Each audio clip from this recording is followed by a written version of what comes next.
दोस्तों, नरेंद्र मोदी को बड़ा झटका देने की तैयारी में जुटे हैं नीतीश कुमार। जी हां, सही सुना आपने। नीतीश कुमार जो है नीति आयोग की बैठक छोड़कर चुनावी तैयारी में जुटे हुए हैं और जिस चुनावी तैयारी में वो जुटे हुए हैं वो चुनाव वो नरेंद्र मोदी के खिलाफ या यूं कहें कि बीजेपी के खिलाफ लड़ने वाले हैं।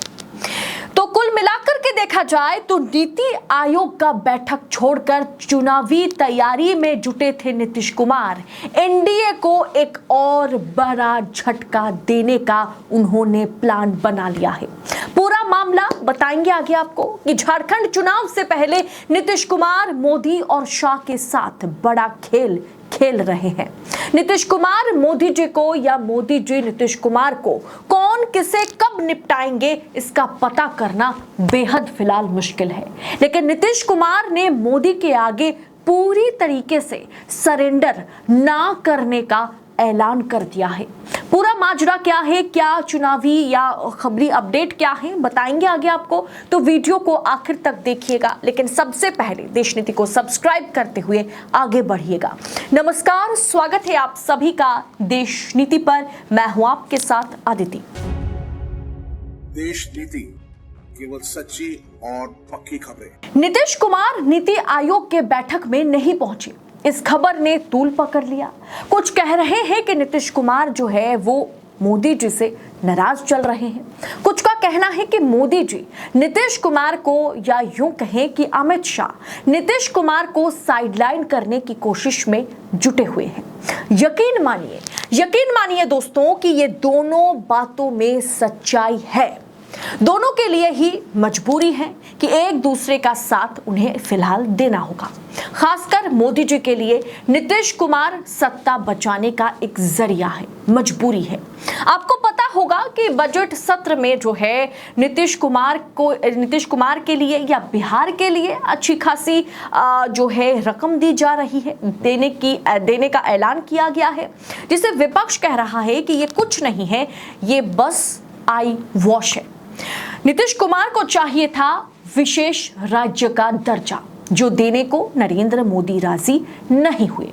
इसके अलावा हमें पता है, हमने आपको कई मर्तबा बताया कि नीतीश कुमार के 12 सांसदों को बीजेपी अपने पाले में करने की कोशिश कर रही है। नीतीश कुमार के खिलाफ इन 12 सांसदों को करने के लिए बीजेपी अपने अलग अलग शिकारियों को मैदान में उतार दिया है। अब ये सब कुछ को देखते हुए नीतीश कुमार ने बीजेपी के साथ बड़ा खेल करने की प्लानिंग साजिश रच रहे हैं वो, जिसके बारे में पहले भी मैंने आपको बताया था। एबीपी के इस रिपोर्ट को अब जरा देखिए कि नीति आयोग की बैठक छोड़कर चुनावी तैयारी में जुटे हैं नीतीश कुमार। एनडीए को एक और झटका देने का प्लान बना लिया गया, यानी नीतीश कुमार पूरी तरीके से मोदी जी के आगे हाथ जोड़कर सरेंडर नहीं करने वाले हैं। दोस्तों, हाल ही में नीतीश कुमार जो है वो नीति आयोग की बैठक में शामिल नहीं हुए। उनके जगह राज्य के उप मुख्यमंत्री सम्राट चौधरी, जो कि बीजेपी की ओर से हैं, उन्हें भेजा गया। साथ में विजय सिन्हा को नीति आयोग की बैठक में शामिल होने को नीतीश कुमार ने भेज दिया। नीतीश कुमार की इस रणनीति पर, इस राजनीति पर तरह तरह के सवाल पैदा हो रहा है।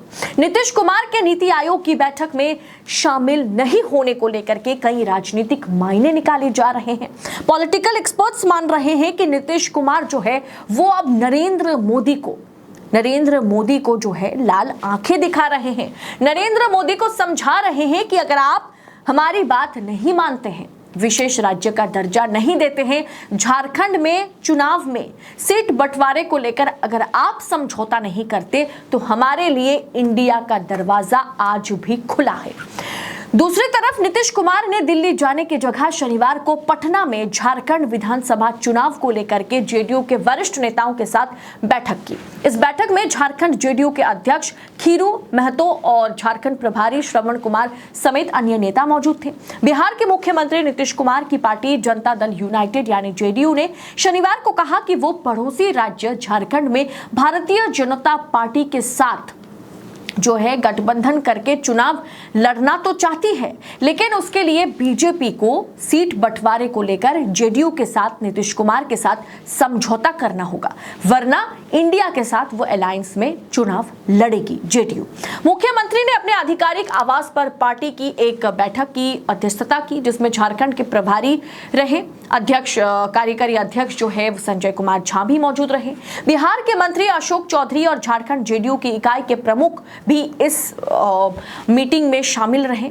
कुर्मियों को अनुसूचित जनजातियों की सूची में शामिल करने का मुद्दा एक बड़ा मुद्दा बना।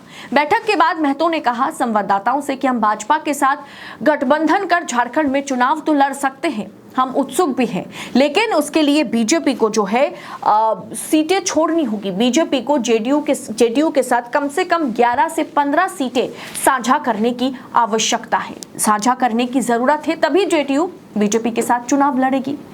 उनका कहना यह भी है कि वो कुर्मियों के साथ, कुर्मियों को अनुसूचित जनजातियों की सूची में शामिल करने के मुद्दे को लेकर के वो कहीं ना कहीं आरजेडी के साथ भी, रजत के साथ भी चुनाव लड़ सकती है। अगर बीजेपी के साथ समझौता होता है तो वो बीजेपी के साथ चुनाव लड़ेगी, अगर आरजेडी के साथ समझौता हो जाता है अच्छे तरीके से तो आरजेडी के साथ या इंडिया अलायंस के साथ वो झारखंड में चुनाव लड़ेगी जेडीयू। अब हम इस मुद्दे को संसद और राष्ट्रपति द्रौपदी मुर्मू, प्रधानमंत्री नरेंद्र मोदी और केंद्रीय गृह मंत्री अमित शाह के समक्ष उठा करके रहेंगे कि जो कुर्मी हैं उन्हें अनुसूचित जनजाति में शामिल किया जाए। आरजेडी के साथ चुनाव लड़ने की भी उन्होंने इच्छा जाहिर की है। झारखंड में इस वर्ष के अंत में विधानसभा चुनाव होने हैं। यह राज्य 2.5 दशक पहले बिहार से अलग होकर बना था। राज्य में वर्तमान में झारखंड मुक्ति मोर्चा यानी झामुमो, जेएमएम, कांग्रेस और राष्ट्रीय जनता दल यानी राजद जो है गठबंधन में सरकार चला रही है। इस गठबंधन में 2019 के चुनावों में कम से कम अब कह सकते हैं कि पूरी तरीके से रजक को, जो कि राष्ट्रीय जनतांत्रिक गठबंधन है, उसे अलग कर दिया था। जेडीयू के वरिष्ठ नेता और मंत्री श्रवण कुमार ने कहा कि पार्टी रजक के साथ मिलकर के झारखंड विधानसभा चुनाव रजत के साथ यानी जो इंडिया अलायंस के साथ इंडिया अलायंस है उसके साथ मिलकर के वो चुनाव लड़ने की इच्छा रखती है। लेकिन अगर हम बीजेपी के साथ समझौता करते हैं या बीजेपी आला कमान अगर हमारे साथ सही तरीके से समझौता कर लेते हैं, सीट बंटवारे को लेकर के कम से कम हमें 11 से 15 सीटें चाहिए।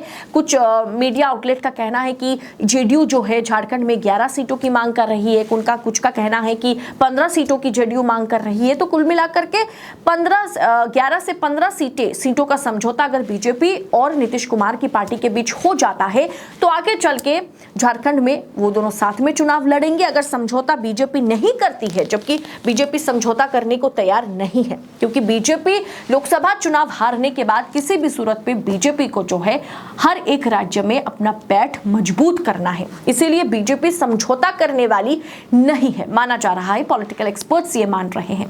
तो कुल मिलाकर के देखा जाए तो तब जाकर के जेडीयू या नीतीश कुमार जो है वो बीजेपी छोड़कर इंडिया गठबंधन के साथ शामिल हो सकते हैं। और उनका इसका संकेत उन्होंने कहीं ना कहीं नीति आयोग की मीटिंग से खुद को दरकिनार कर रखा। और साथ ही साथ उन्होंने झारखंड चुनाव को लेकर जेडीयू के साथ जो मीटिंग बुलाई सेम डे पर, उन्होंने बाद में आगे या पीछे भी मीटिंग कर सकते थे, लेकिन उसी दिन नीति आयोग की मीटिंग को उन्होंने दरकिनार किया और झारखंड चुनाव को लेकर के वो जेडीयू के वरिष्ठ नेताओं के साथ वो मीटिंग करे, जिसके बाद इतना साफ हो गया कि नीतीश कुमार बैकफुट पर नजर तो नहीं आएंगे, वो फ्रंट फुट पर रहकर मोदी और शाह को चुनौती देने वालों में से एक है।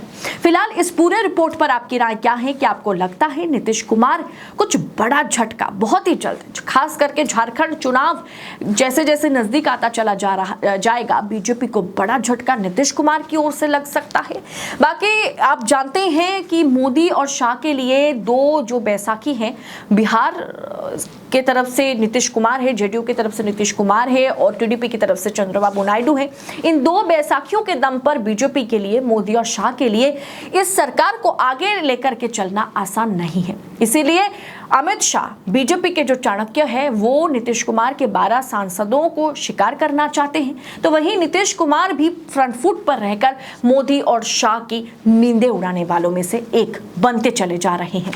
इस रिपोर्ट पर आपकी राय कमेंट आप जरूर लिखिएगा। बाकी देशनीति को, राजनीति, तमाम खबरों के लिए सब्सक्राइब जरूर कीजिएगा कि देशनीति आप तक वो खबरें पहुंचाता है जो सच होता है, जो सटीक होता है, जो पड़ताल के साथ राजनीतिक आंकलन करने के बाद हम आप तक पहुंचाते हैं। तो सब्सक्राइब देशनीति को जरूर करें। अगर रिपोर्ट पसंद आई होगी तो लाइक और शेयर जरूर कीजिएगा। फिलहाल इस रिपोर्ट में इतना ही। जल्द होगी आपसे मुलाकात। बहुत बहुत शुक्रिया। जय हिंद, जय भारत।